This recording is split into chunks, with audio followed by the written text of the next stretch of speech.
Hello, everyone, and welcome to the Fantasy Fiends podcast. I'm your host, Stevie Collier, and I'm also here with my co-host, Andy Peliquin. Before I start, I just want to say, I hope you had an amazing day. You're an amazing person. Never forget that. Today, we are here with... It's like... Wait, were you talking to me, Stevie, or were you just I'm talking out to everybody. I'm putting positive energy to everybody, man. Come on. I feel awesome, but I don't want to sort of steal the awesome spotlight from Christopher or from anybody else who's listening. So I wanted to make sure that the awesome, where the awesome was directed. I also just did a lot of cocaine, so I'm a little bit happy right now. Chris, it's gonna be wired. Chris is like, yeah, me too. And today we're here with Christopher Lee. We're going to be talking about his book, Nemetin, The Trial of Callus, and it is in the series of Hallowed Vale. Did I say that right, Chris? Yeah, you did.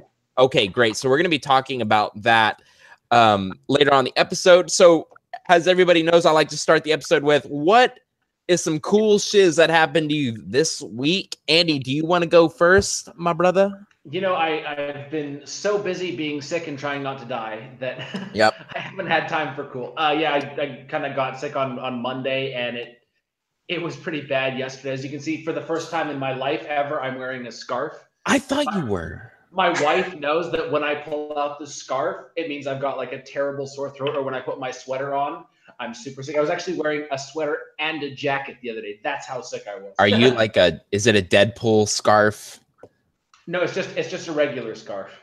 I hate bringing up my...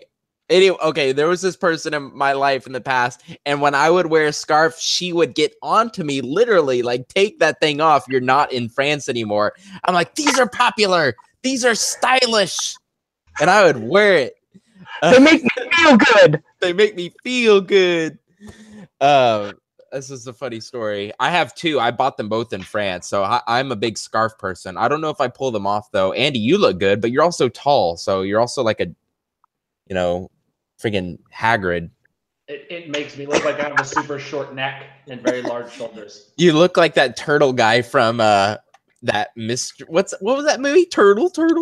Oh, the Master of Disguise. Yeah. Hey, I actually saw him live. He is amazing. I was laughing so hard, but I also had like 6 martinis that night, I think. So Chris is like, what did I get myself into? A really fun time, I'm guessing. Yeah. Hey, Chris, do you have anything cool? Or do you want me to come back to you? I feel like I'm in school. I finished up. Let's see. Finished up the outline for my latest work in progress, and I might be serializing it. So, dude, awesome to hear. I actually got a quarter through my outline before I threw it away and started writing. Andy knows I can't outline for shit, man. I can't do it. I'm just like, this is boring as hell. I'm gonna write the damn thing. Only Stevie would stop saying shiz, like correcting himself, and then say shit, like that's somehow better. I wasn't even thinking. Well, I don't know. Are we like proper on this show? Do kids watch this show? I don't know. Who cares? No one gives a fuck, man. Yeah, fuck you, kids. Probably totally unrelated. I'm doing a tangent to make Stevie happy. Thank you. Probably one of the most enjoyable shows on TV for me is The Good Place.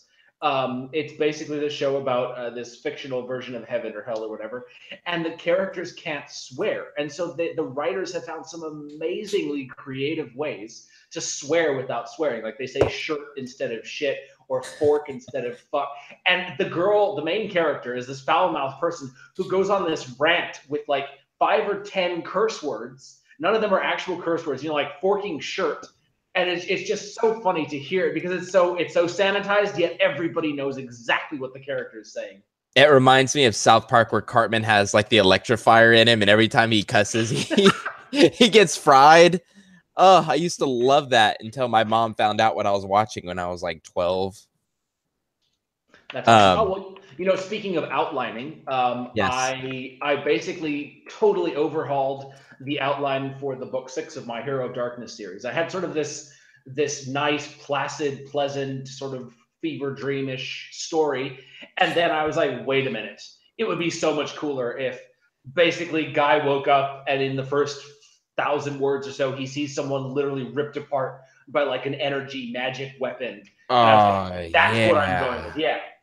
That sounds good. So I'm rewriting basically the action scenes or the story beats, but then there's still all the same information that I wanted to have before. So it's going to be such an epic end to the series. Man, did you just give it all away though? No, that's the opening scene. Oh, I thought you were okay. I got confused. It's not easy to confuse me. I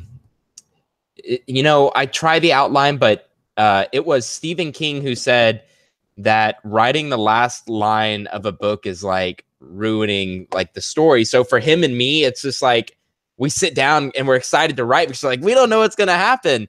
I do have some things plotted out. I'm trying to get better into character and stuff like that. I'm trying to be more serious about it. Anyway, God, Chris, I'm hold off for 1 second. Actually, we can't hear you, Chris. Andy, do you want to announce the Ragged Heroes? Yeah, like I just announced it. Cool Yeah. idea. There you go. All right. So we have sort of alluded to this slightly over in the podcast for the last couple of months. But today is sort of the official day that we're announcing it because it's March 1st, and I've decided that today is going to happen. So I am putting together an anthology called Ragged Heroes. I think I've mentioned it before. And basically, the concept is these aren't your typical heroes. Instead of shining knights and noble kings and great warriors, you've got old people, you've got sick people, you've got kids, you've got outcasts. You've got all these people who aren't your typical heroes doing something heroic and saving the day, even for just one person, changing one life, standing in the way of disaster. And so the whole concept is that these unlikely heroes do something heroic to make a difference. And so it's 18 stories right now, including our very own Stevie Collier. Woo! Stevie, your boy. Yeah, Stevie actually has one of the best stories for the anthology. I have to say that because I enjoyed the shit out of whips, doorknobs, and toothpicks. Yeah. Dude, thank you so much. Weirdest title ever, weirdest story. Like the vibe, the narrative is so weird, but it is awesome. It is awesome. It's probably one of the 5 stories, aside from my own, of course, that is the best. I gotta say, coming from you, when I first started, Chris, I don't know if you know this, Chris, but I actually like wrote out to Andy, like I emailed him, like, dude, I loved your first book so much. I want to become your friend, basically, is what I wrote to him. It's just I want to go to my first email that I sent him and read it out to the Fantasy Fiends podcast. But Andy, thanks a lot, man. That means a lot because it's Chris. You probably get this, but you can kind of get hard on yourself as an artist. Oh, absolutely, man. Yeah. I mean, they say you're your own worst critic, but I feel like it's much harsher than that. Sometimes we set ourselves into these like almost prisons. And we have to find our way out of it constantly every single day. When you're sitting down to write, you gotta get over that first hurdle, which is, you're not as good as this guy, or you're not as good as this girl, or that sort of thing. So I totally relate. You know what I'm getting over is well, back to what Andy said about my writing being weird. Every time I get an email from a fan, it always include that was weird, and I love that. It makes me feel good. It's my style. I'm a weird. It makes you stand out, man. Yeah, I like it, but it also means that either people really like it or they hate it. Like if they hate it, they hate it, and they shoot it out to me. Like they say, I didn't like this. I want my 99 cents back. And that it always hurts. And Andy's always brought me up from those periods because it's hard to see somebody as positive as me on the show and then see them down on themselves because they get that 1-star review, which actually kind of helps your sales. Not gonna lie. All right, I'll pull myself back from this tangent. Chris, did you? So you got done outlining, right? And you're thinking about serializing it. Yeah, I actually might go through Chanillo, but I sent in the application the other day. They do like 10 new series a month. I don't know if you guys are familiar with them. They're like the only guys left in serialization of novels. But I got approached by their founder, and she said, would you like to write for us potentially? Filled out the application and haven't heard anything back yet, but could be a cool thing. I've always wanted to periodically release a piece instead of like work on it for a month or 2 or 3 and get some feedback in the process. I do that on my iPad. Oh yeah, see, I did that with Nemeton as well. Did you? So, Did you? but it's changed so much since it was on there. So yeah, I do Royal Roads Legends as well. I release every week on a Tuesday. I think that's fun. I really wanted to do the serial thing too, so that's like my serial. It's just it also I experiment with it a lot. Serialization used to be serialization, is that right? Used to be big back in like 2012 for Amazon. Do you guys remember that at all? Yeah. Be money making, like big money was in that. Now it's not, and I don't know why. There are some authors. There are some authors who are sort of releasing sort of serial style novellas every, I think, 18 days or 21 days or something, just like keeping something going. And I think they sell them for 99 cents on release and then $2.99 to keep competitive pricing. But they seem to be doing fairly well. So I think it's sort of making a comeback in many ways. I've the Sean Platt, I always get these guys, Johnny B. Truitt and stuff like that. They're big into the serial stuff too, or they used to be. Do you guys know who I'm talking about? No, I'm not familiar. Oh, you got to read their book, Write, Publish, Repeat. That's like, y'all haven't read Write, Publish, Repeat? I might have read that. It definitely didn't stand out to me. Oh man, title rings a bell. It's to me, I have like 20 books, 20 books for that I've read that are like my Bible when I go back for marketing. Anyway, I won't bore anybody with marketing. Hey, but I will tell you, Chris, if you want to talk marketing, just email me. All right, man. I'm in. That's definitely. That's like my whole blog. Yeah, man. Let's do it. Okay, so is that all you had for cool things this week? That's all I got. We jumped between like 5 topics. Okay, so back to the unfinished topic of the Ragged Heroes anthology. Okay, we're not done. For those of you who listened to the manipulative podcast from a couple of weeks ago, you saw how Stevie immediately made this the topic about himself. He's manipulating the podcast. I'm such a manipulator. Anyways, back to the anthology. So basically, the anthology is going to be released on March 27th. That's in 3.5 weeks. We're going to have 2 very special episodes with a bunch of the authors from the anthology coming onto the show, and we'll be talking about heroics, heroism. We'll figure out what the topic's going to be later, and we're going to have readings from a couple of their different stories. It's going to be a ton of fun, and the anthology is awesome. I mean, aside from the greatness that is my story, there's some amazing stuff in there. Some awesome work by... yours is freaking long, too. I know. I wanted to write a 20,000, maybe 25,000 word story. It ended up at 57,000. So, you know. Yeah, I know. Andy's not a good short story writer just because he doesn't understand the word short. And he's also 6'8", so exactly. I mean, I haven't understood the meaning of the word short for a long time. But we've got some authors. We've got Brandon Barr, who came on the show. We've got Love that Phil guy. Tucker, who was on the show. Basically, a lot of the people who were on the show are coming back to do this anthology because it's such an awesome thing to write about these heroes that are not the sort of people you'd expect to read about in your typical, heroic fantasy, epic high fantasy. So it's such a great look at what it really means to be a hero. So a lot of great authors, yeah. The last episode of March and the first episode of April on the Fantasy Fiends podcast. Stay tuned for a fun-sized, grand-sized appearance by these various guys. I'll just be real quick about cool things that happened to me this week. Finishing up the cover for the sequel to the 4 Territories. And I am officially 10,000 words into the 3rd and final book of the 4 Territory series.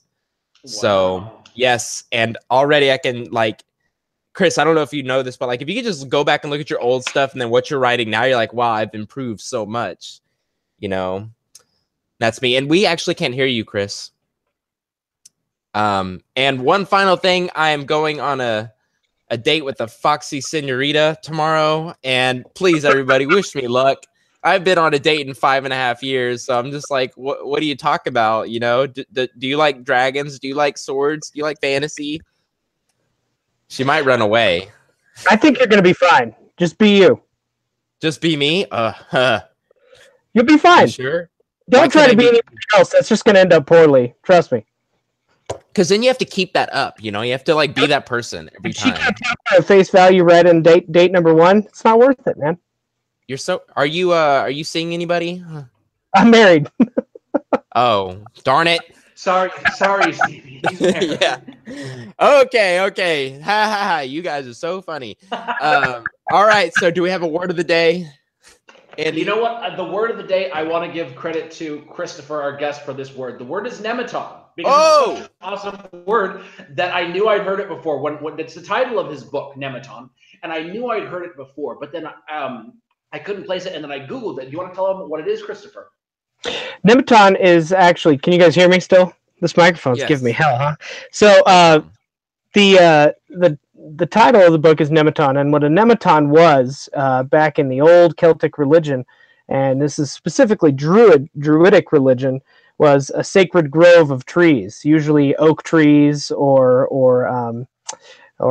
any of the major chieftain trees of the old Celtic religion. So what it basically is a church made of a ring of trees with a hollow, prairie center in the center of it. That's what it is. Yeah. The word nemeton is actually a Celtic word that means holy grove. You said chieftain trees. It kind of reminds me of the trees from Game of Thrones. You know, the trees where they go to worship the old religion. That's and I know that Martin took that from real life, and so I think I'd heard of those chieftain trees before, and it's basically sort of like the grandmother tree from Pocahontas.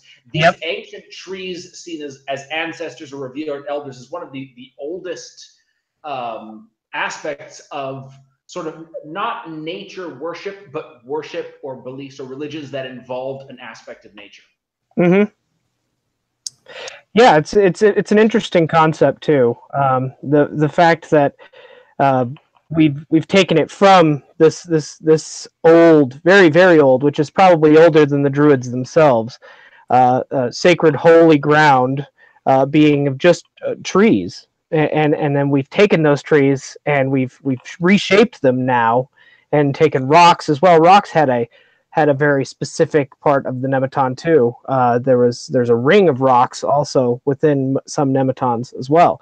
So we've taken the rocks out of the ground, we've taken the trees out of the ground, and then we make them into churches now, right? Yeah, so I think it's kind of interesting. The actual sacred space hasn't changed that much. Yeah, it's interesting. Like for one blog post, I studied sort of the origin of religion. I actually have the Wikipedia page, the evolutionary origin of religions open, and it's so fascinating that religion evolved because people needed an explanation. They needed an explanation of why things happened. It's easy to see the lion running by and eating your child and say, okay, the lion was hungry, my child was vulnerable prey like a weak antelope, so that makes sense. It sucked, but it made sense. But now I'm minding my own business, building my house, and all of a sudden lightning falls from the sky and destroys my house. There is no rhyme or reason to that in a primitive mind. Now science has explained it, but a primitive mind that doesn't even have drawings and language can't put it into words. So they created, okay, there's this God in the sky that is angry with me, or there is this force of nature that is angry with me, so I need to appease the God, and thus religion was born. It was people's search for an explanation, and that has continued to make religion so predominant in our world today, because people do need this explanation of why things happen. It's one of the classic questions that people ask, to prove or disprove religion. That atheists will say, well, if there is a God, why do bad things happen? Why are people allowed to kill? That understanding why is the reason that religion exists. That is the most depressing thing I have ever heard on the Fantasy Fiends podcast. And Stevie just illustrated exactly why the religious construct is there, because we're emotive beings. We are not logical beings. We have logic, we can utilize logic, but we're emotive, and that means that we have an emotional response to whatever event happens to us. So we have to have an explanation, or else that feeling isn't going anywhere. Yeah, there's no way I could live thinking and believing that I'm going to just be in the dirt in some casket, and all of the rituals around it were worthless. I mean, I could go on, but man, it does. It hurts me to hear that stuff. But I am mature enough to think outside the box. I'm like, yeah, that is a very, very, it sounds right. It sounds right. The only thing I could do to combat that as, a faithful person would be, well, that's the way God implemented this into our heads. I honestly don't know, but you're right. That hurts. And I also read something the other week is, not only does a change in when somebody tries to change our religion or fight our religion, that it hurts, but also our political beliefs, these beliefs that were put into us as children from our parents, anything that we grow up with, anytime they want to change that, it hurts us. Mm-hmm. And these are the topics that we will get actually physically aggressive over. It's Cognitive tribal. dissonance. Yeah, it's a tribal thing. It goes back to your specific worldview in a particular tribe. So for wherever you came from, that's your worldview. When somebody challenges that, it's a brain check automatically because you have to figure out, whoa, is there something different? Which, imagine taking yourself outside of yourself for a minute, how terrifying that is. I mean, you're encapsulated in this body all the time, and then Yes. somebody comes along and says, no, there's something different, new information. Your whole physical system goes into shock. It's a scientific fact. And this is actually one reason that fantasy and science fiction and all fiction in general is such a useful tool to discuss these things. Because if I said, hey, Stevie, Catholicism or Christianity is stupid because this, you I'm gonna would beat you up. immediately, exactly. Now, if I said, hey, this religion that I made up is stupid because of this, Then I'll be like, oh, okay. And now all of a sudden you're reading over it and you're saying, hang on, this reminds me of my religion. I do this. And all of a sudden you look at things with the familiarity, but without the personal affront. So it gives you a way, it's politics, religion, sexuality, gender, literally everything. Fantasy, science fiction, all fiction gives you sort of this dissociation from the things, so you don't feel attacked. There isn't this cognitive dissonance, but it gives you a lens to explore the world, your beliefs in a totally new way. And it's one reason that no matter how much people badmouth speculative fiction, it's never going away, because no matter how great, suspense thrillers, CIA novels, action novels, they're all fun, but they don't look at the same deep questions in the way that things like Lord of the Rings or Chronicles of Narnia. Chronicles of Narnia has changed the way I perceive religion and action in general because of one simple paragraph. And so it's these things that are sort of not concealed, but presented through the lens of a fantasy story or a science fiction story that really makes them so interesting. When I read Narnia, I just could not wait for it to be over. It's like, please, I'm so bored. But I was also, as a young reader, when I was 12, I was reading Stephen King. So when they tried to put Narnia into my hands, I'm like, there's no sex in this. Nobody's getting ripped apart. I'm not left feeling depressed or in a state of despair. What is this? It was taken so early. Yeah, actually. What is this expression on my face where my mouth goes upwards? Why do I feel this? That's why I'm so screwed up, everybody. Oh boy. This actually leads quite nicely into our discussion for the week. And so the discussion for the week is the religion of magic. And now this isn't talking about the magic practiced by Wiccans or pagans or druids or anything. It's not the magic that people believe in real life. It's the magic in fantasy or science fiction, the technology. Basically, we have accepted a new religion in many ways, because when we read a fantasy novel, take the Stormlight Archives, for example, Brandon Sanderson, I just finished Oathbringer, great book. Mm-hmm. From the moment you begin the story, you immediately accept, okay, when Brandon Sanderson says there's a storm coming, it makes magic in these gemstones. Sure, I can buy into that because he establishes the rules of the world. So as you read the story, you sort of buy into the magic of the story more and more and more. And then as you read about the magic, you come to understand, okay, the magic has this properties. Magic can change things. Magic can do miracles. Magic can heal people. This is the kind of thing that people ascribe to religion. 50 years ago, 100 years ago, 1,000 years ago, there was a time when this is not having anything to do with Christianity, but people believe that Jesus did miracles, right? Jesus did miracles and healed people. In Brandon Sanderson's book, Dalinar heals people. So that, all of a sudden, you're replacing one thing with something else. And the thing is that there's nothing wrong with it. as we've established, humans need a sort of belief system. They need something to believe in, whether it's a higher power, whether it's a justice system. The justice system is in place so that people can say, okay, something bad happened here, but I trust that the legal system will punish the person who did it. There's always this need to believe in something higher. And so even people who are not religious, they say, no, I don't really believe in anything, or I'm atheistic, or I don't have strong beliefs. When they read these stories and they accept, okay, magic can do this, in a way, it's sort of like proving that no matter how much they say they don't need religion or a belief system, they really do. This is breaking my heart. No, just kidding. It makes me wonder if we're just like gonna just piss off everybody, all of our fans, or something. Well, I think Andy framed the argument pretty well. It's not necessarily that magic in fantasy replaces religion, like we spoke of before. There's still religion in our books, and in our stories, but it gets to the heart of what it means to be human. You have to have a belief in a higher power, otherwise you become personally responsible for every single action that you have in life. That's a terrifying thing for many people. Okay, or everything that happens to you. Yeah, or everything that happens to you, your entire life, there has to be somebody held responsible. It's part of our tribal group system. There's a law. Now, whoever makes that law, whether it's higher powers or men, somebody has to be held responsible. So I think Andy did a good job of explaining that, so that it won't piss anybody off. I don't think. Yeah. It's kind of why people get so angry when, say, the president sucks, or the governor of their state sucks. It's because, all right, I put all of this faith into you as a person. I put all this faith that you would keep your promises, or that you would make things better, and now you've disappointed me, and that makes me angry. Despite the fact that that person is just as human as me, the person who believed in them. They are not essentially a higher power. You have given them this power by believing in them.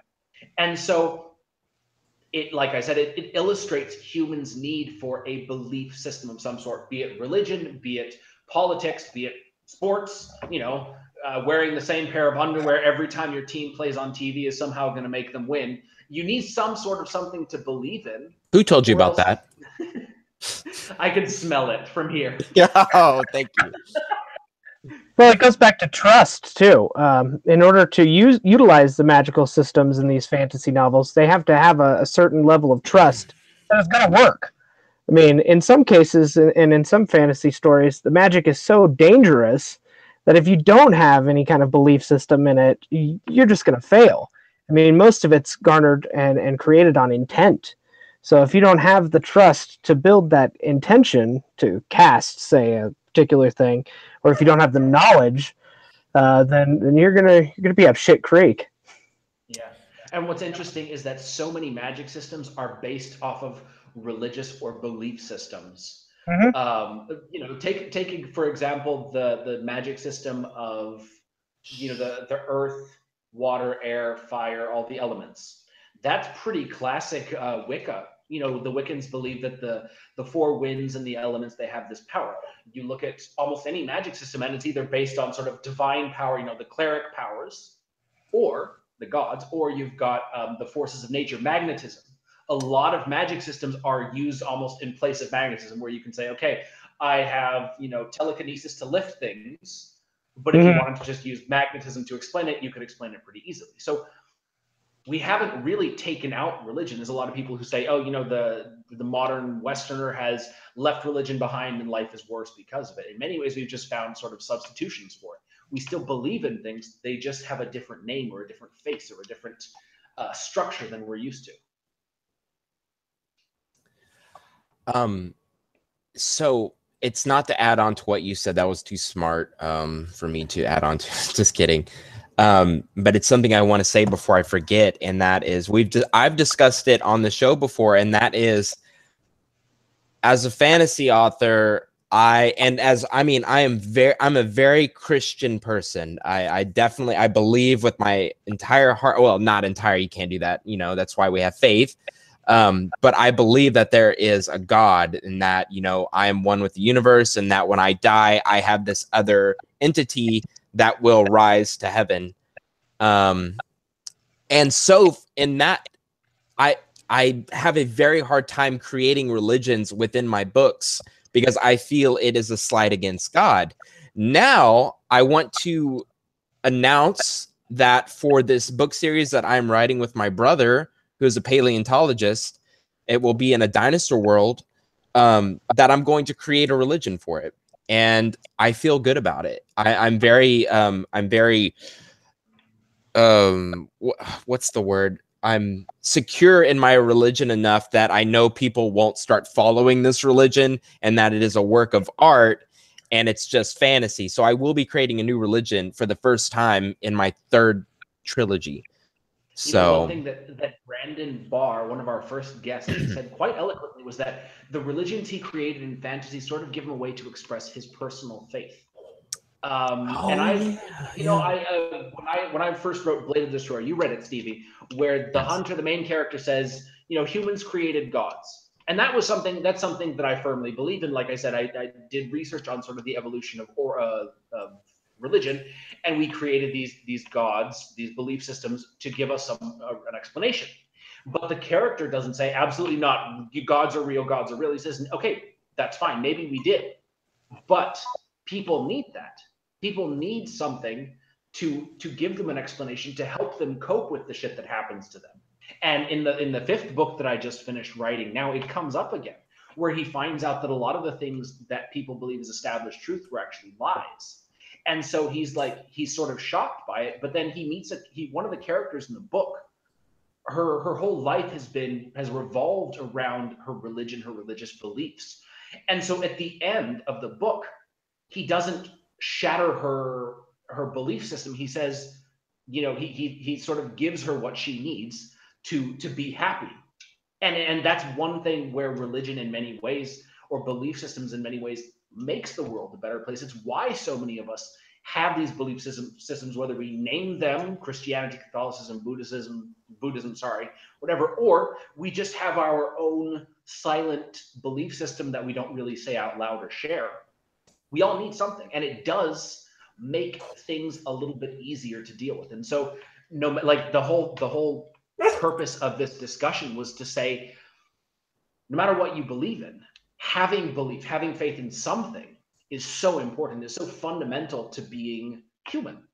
Like Christopher said, it's one of the driving forces behind human nature, human actions. You know, so many different technological marvels and improvements were made by people who believed they were serving their God. They were trying to make life better for the people around them because they believed that God wanted them to do that. Faith and science are so intricately linked together that it's not something that you can say, oh, you know, just whatever. Faith is such an important component of life, regardless of what kind of faith or what kind of belief you have. Something, Chris, do you have anything to add? Oh, yeah, I can't hear you. I apologize. How about now? There you go. All right. I wanted to go back to something that you said there, Stevie, where you said you were kind of uncomfortable writing about another religion opposite or different than your own. And it reminded me of something that I was researching quite recently for this newer project of mine. Birthdays in ancient Rome are celebrated not because you were born, but because your particular form of genius, that was for them the spirit of you was being celebrated on that day. Okay, and where I'm going with this is your genius is what you're writing.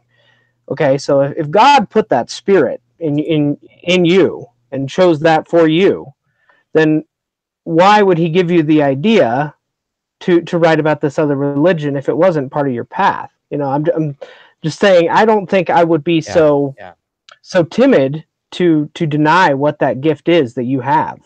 That is your genius, and that is what you're here to use. And then even cap or expounding on that is if you do feel this hesitance, use it to examine the reasons why you have it, and then when you do something contrasting, you can say, okay, now how does this affect me? How does this change the way I feel? Does this prove the reason I feel this one way, or is it just something hard to look at because it's different? And it's so just every time you feel uncomfortable about something, stop and examine it. And if it gives you an opportunity to push yourself as a writer and as a person to create something new, something that makes you a little uncomfortable, then it gives you a way to tackle your beliefs from the opposite side. Sort of like how they make debate teams take the other political party's side in the debate.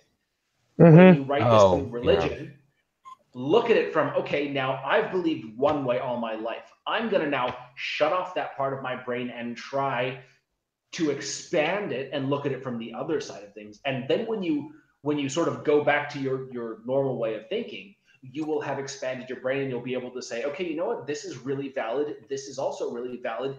Together, they make this whole idea or this whole concept that really gives me more faith in something that I hold dear. If anything, it'll strengthen it. You know, a faith that isn't challenged is a weak faith. You know, a faith that is challenged on the daily, over and over and over again, strongly, you know, will strengthen itself. So I think that it's a good idea to challenge those beliefs. That's actually a great quote from some novel or some movie or something, where one of the main characters, he's sort of questioning the priest for hours or something, and he's like, you know, I'm sorry, I just don't have faith. And the priest is like, no, faith isn't about blind belief, like you said. It's about questioning, because only by questioning it can you actually have faith. Yeah, I have this new character in Westward, and he's an exorcist type, and he's part of the Protestant type movement, and this is like 1860, and he's actually battling with having a demonic presence in his body in the story, and once he goes into examining this in his head, he starts to realize. I think we lost him. Yeah, we did. Is he off now? Oh, yeah, the thing dropped. Yeah, we lost you there, Chris. Can you hear me? Yes. Yeah. I don't know what's up with that. I'm just gonna unplug this. Let's try this. Can you hear me? Yeah, actually. All right, let's just try this. That's even better. Yeah. All right. So where was I? Let's see. Yeah. So anyways, the character gets challenged in his faith just simply because of the fact that events that happened to him push his faith farther than what he was trained. Hello? Yeah. Yep. You still there? Okay. I didn't know if you're finished. No. Yeah. That's it. Okay. And this was the story you wrote? It's the one I'm working on currently. It's my work in progress. Okay. I got you. I have two questions for you, actually, before we have to go and read your. Before we have to, I want to. Before we read your your sample. First, it's a little off topic. Actually, it's a lot off topic. I gotta have my tangent. Your last name first. Your real last name. You know, because you go by Christopher Lee as an author. Yeah. Your last name. Where is that from, and how do you pronounce it? It's Germany, and it's Eichenauer.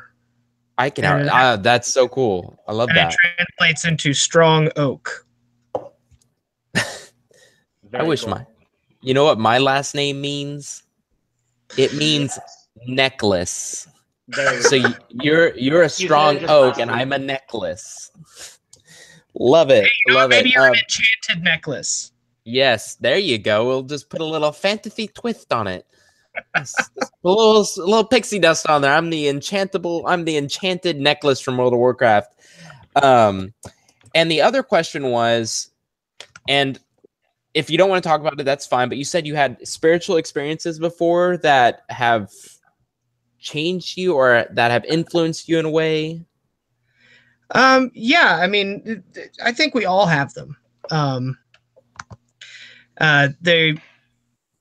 They happen on the daily. It's just whether or not you're willing to accept that they're happening to you. In particular, Let's see if there's anything off the top. I meditate a lot. I meditate like 2 or 3 times a day.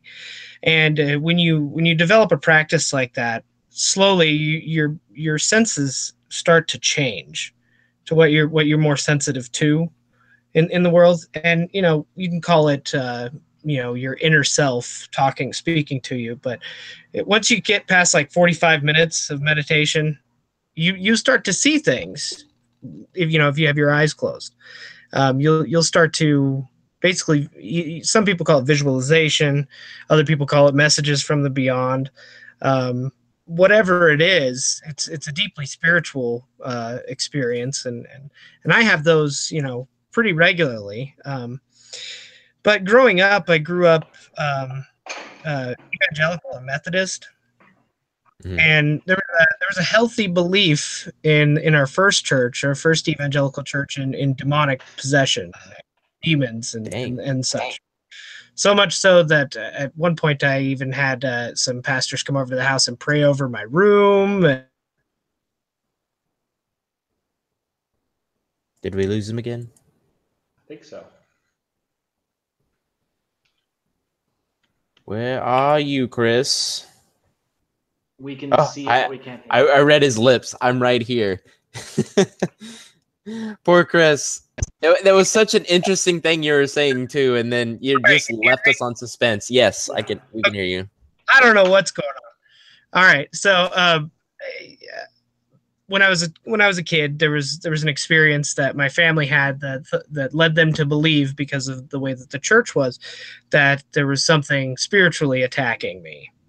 So the pastors came over, blessed the house with oil and whatnot, but it turned out I was probably having an allergic reaction to medication that was taken. Wow. Which made me into this terrible little kid. So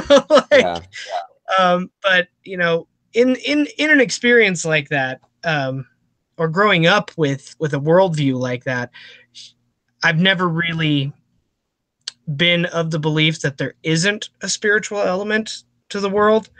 I don't know how to define it. I don't know what it's called.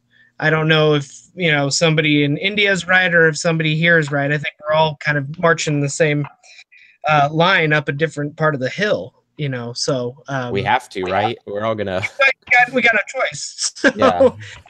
I take what I can learn from each situation and from each culture that I study, and then I create my own worldview on that. That's actually a common thing. That's a common theme in fantasy stories, where you've got these two religions and they seem like such opposites, they seem like such different things, and then in the end they're actually worshiping the same being, the creator of the universe, God, whatever they call it in the story. It's ultimately the same thing. And in a way, I feel that way a little bit about the modern religions or belief systems, is that ultimately we are all trying to believe in the same thing. Like I said, this higher power that gives our life some meaning, some purpose, whether you call it God, whether you call it Buddha, whether you call it the universe or Gaia, whatever the name is. That's not as important as the belief, as the faith, but then also the actions that you take in service of that. I mentioned the Chronicles of Narnia sort of changing my life, my perspective on religion, and it's from the final battle, I believe, the last book of the series, where great book. One of the characters from the enemy nation, he's all depressed because he's not going to get into the Narnia version of heaven. And Aslan, which is sort of the Narnia version of Jesus / God, comes up and says, "Hey, why are you so sad?" And the guy's like, "Well, all my life I've served this other god, Tash, and everything I did in his name." And Aslan says, "Hey, no sweat. All the good stuff that you did in your life, whether it was in the name of Tash or not, goes to my credit, because I am the god of good." This is a very linear, the good and evil, pretty clear concepts. And all of the evil that was done in my name, regardless, goes to the bad guy's credit. So just because you didn't call me by the right name, it doesn't matter. You are doing the right thing. Your actions are what matters. Yes. You did good. And then you get to come into the heaven. My heaven happens to be the right one instead of the one that you believed in. But your actions were what mattered. And that's sort of one thing that I've sort of come to believe in over the last decade or so of my life, is that that's really what matters, whether I'm going to heaven, whether I'm going to Nirvana or Valhalla or whatever it is. the actions that I take while I'm here on Earth are so much more important than what I say is the name of the person I'm doing it for. Yeah. I just had something very quick to say about this. This is a really good conversation, by the way. You touched on something that I just learned about and then I have something to say to Chris real quick. There are more statements, but you know how you said you don't have to call the person God. It was you worship the same guy, you just called him a different name, right? Yeah. There was this famous guy, I don't know his name, and I don't even know exactly what he said, but you can call water whatever you want. It's still water. And that hit me hard. I'm like, wow, yes. So you can call God, or you can call it the universe, spiritual energy, and universal intelligence, whatever. It's all the same. Oh, I almost called it shit. It's all the same stuff, you know. And Chris, and I don't think we can hear you, Chris. But I wanted to say I'm a big meditator as well.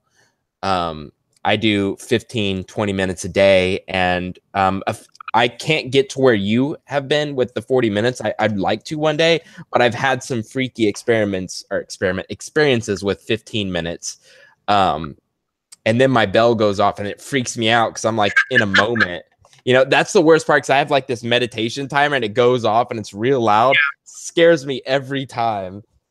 Well, can you hear me? All right. Yes. Okay. One of the things that I would suggest, if you are looking to get to that time, take the timer off. Okay. Just go. You'll be surprised actually how long you can actually go if you don't have that preconceived notion of 15 minutes. Really? Before you know it, it'll be 40 minutes and you'll be like, wow, it felt like 15. So yeah, that's just a slight recommendation there. Text me your routine, by the way, or email me your routine. I'm serious. I'll type something up for you. And Thank you. Going back to what you said about water is water, no matter what you call it.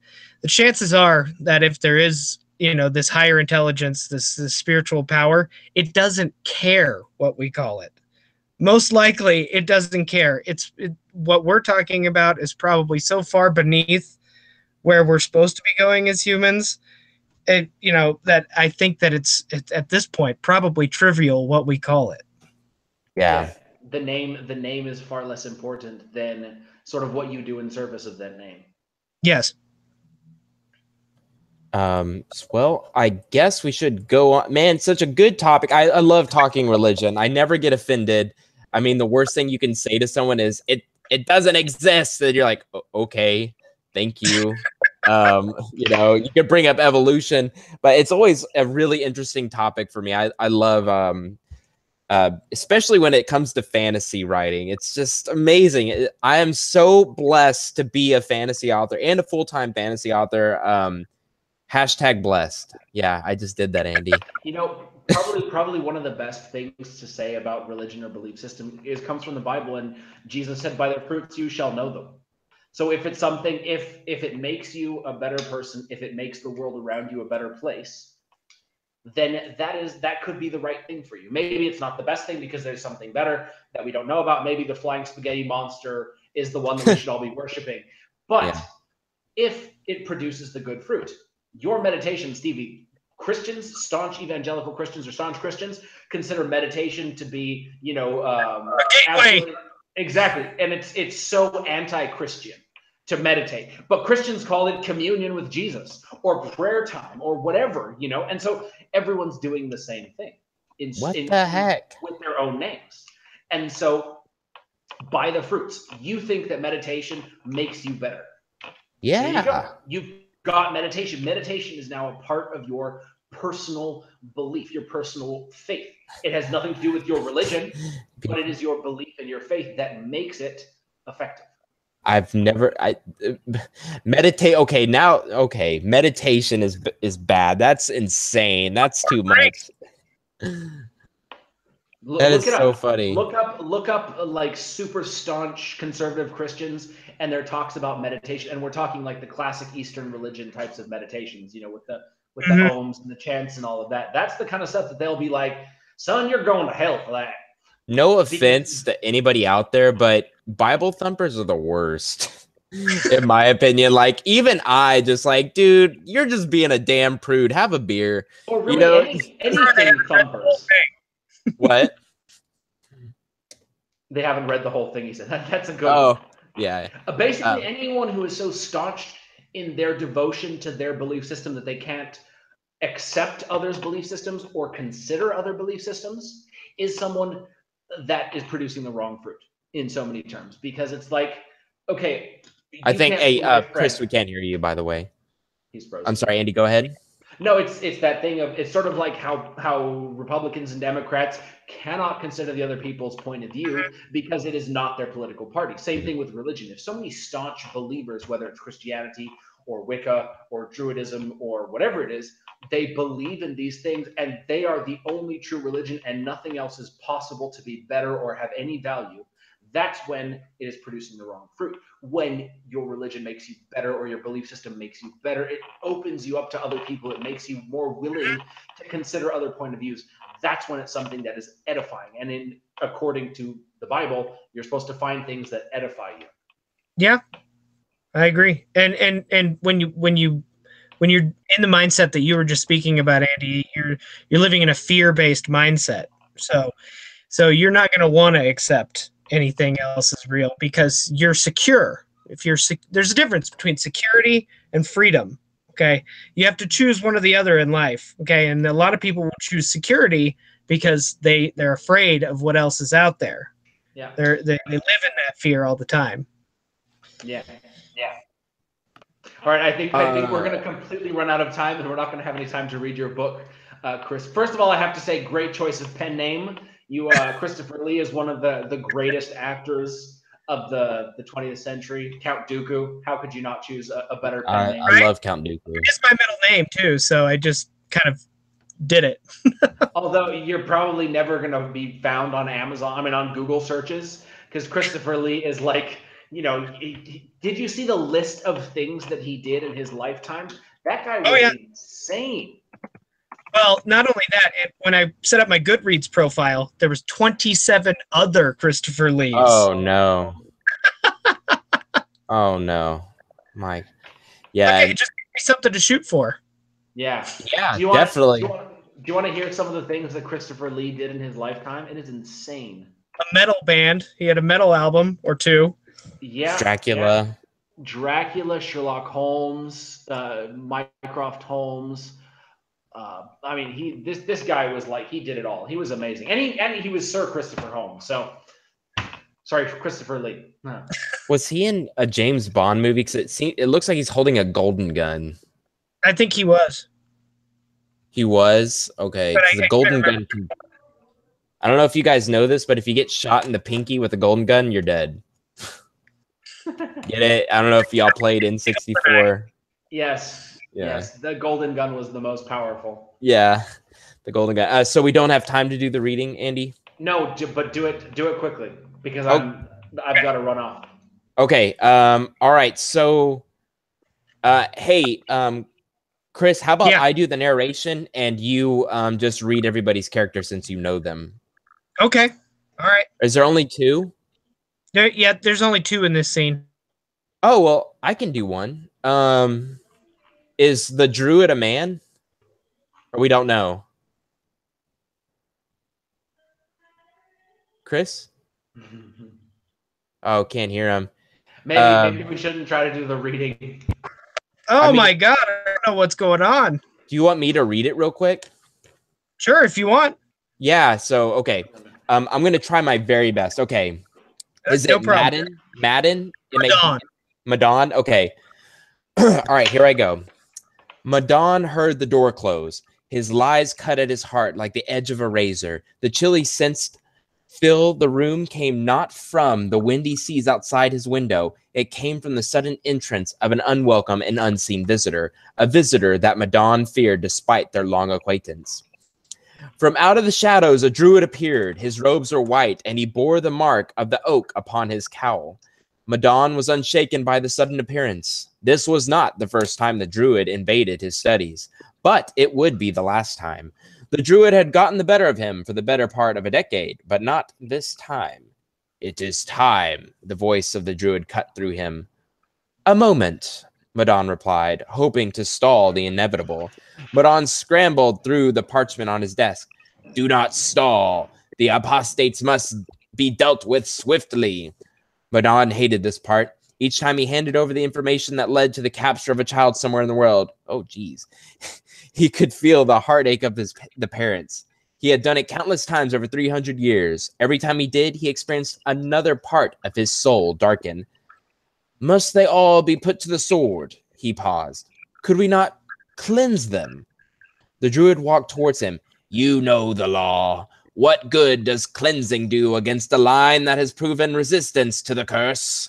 Those who harbor the ancient gift ought to be destroyed.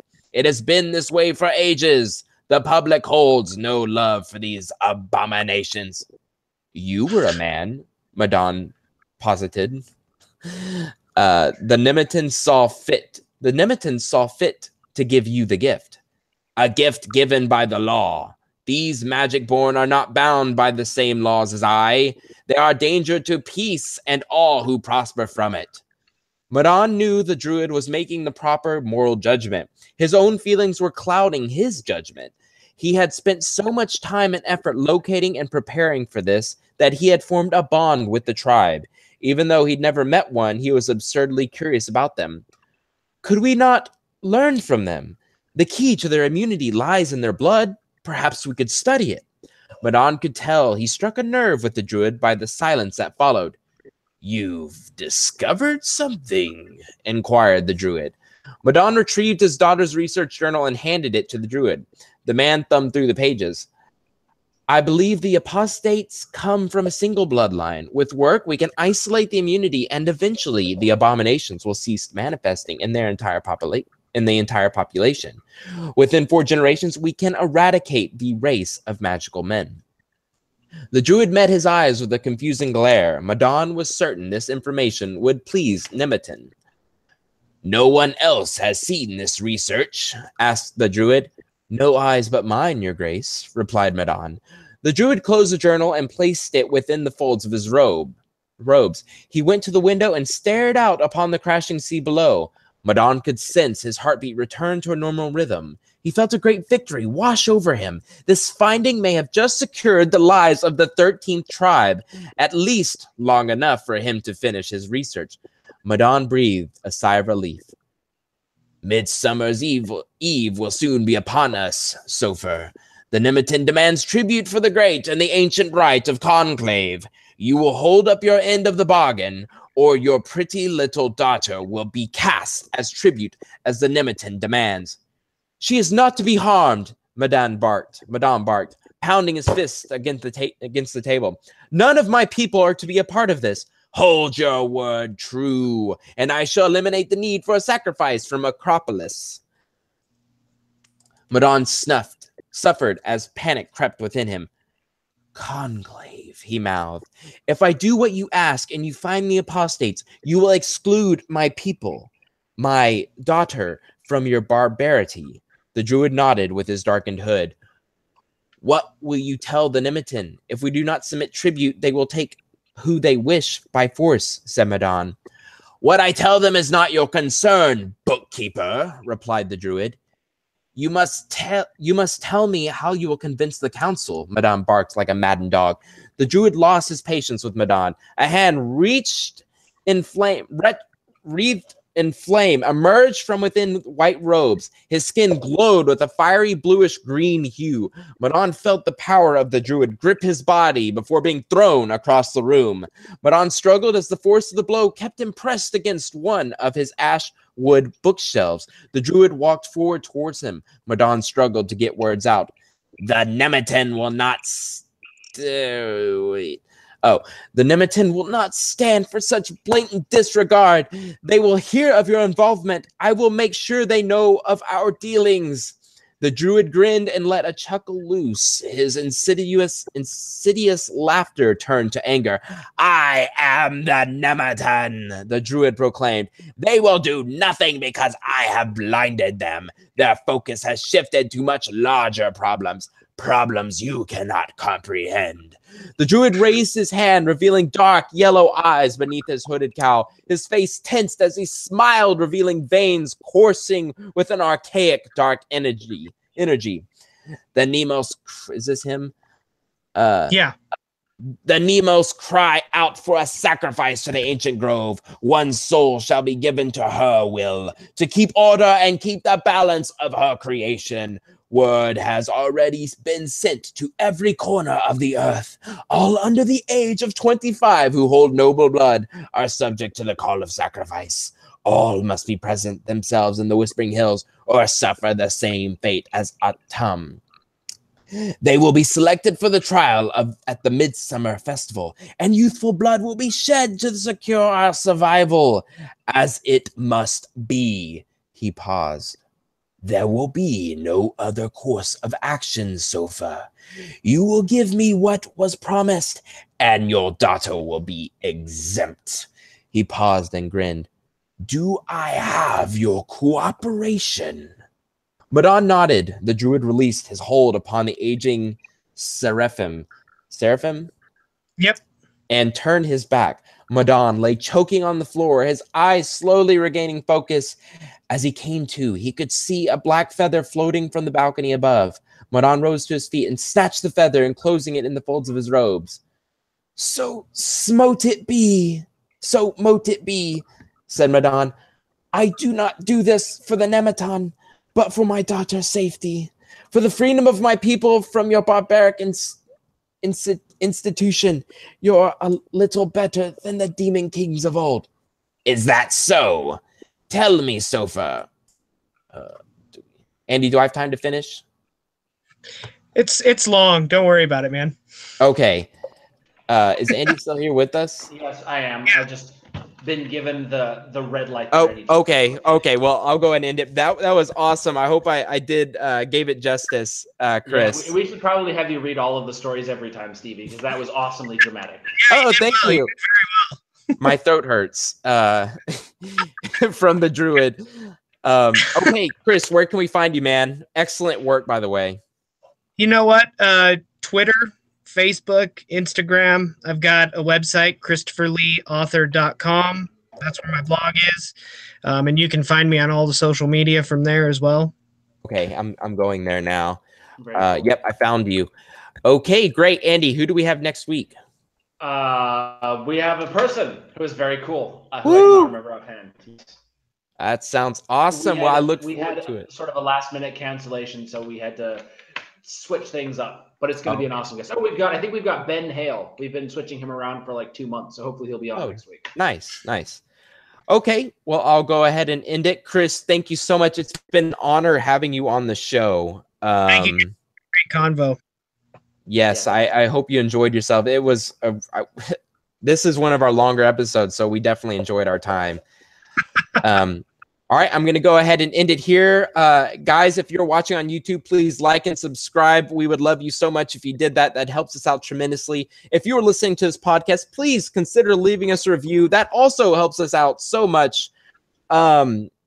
Remember, you're an amazing person. Go out there and read some more fantasy. We love you, and we'll see you next week for another fantastical episode of the Fantasy Fiends podcast. Mwah! I love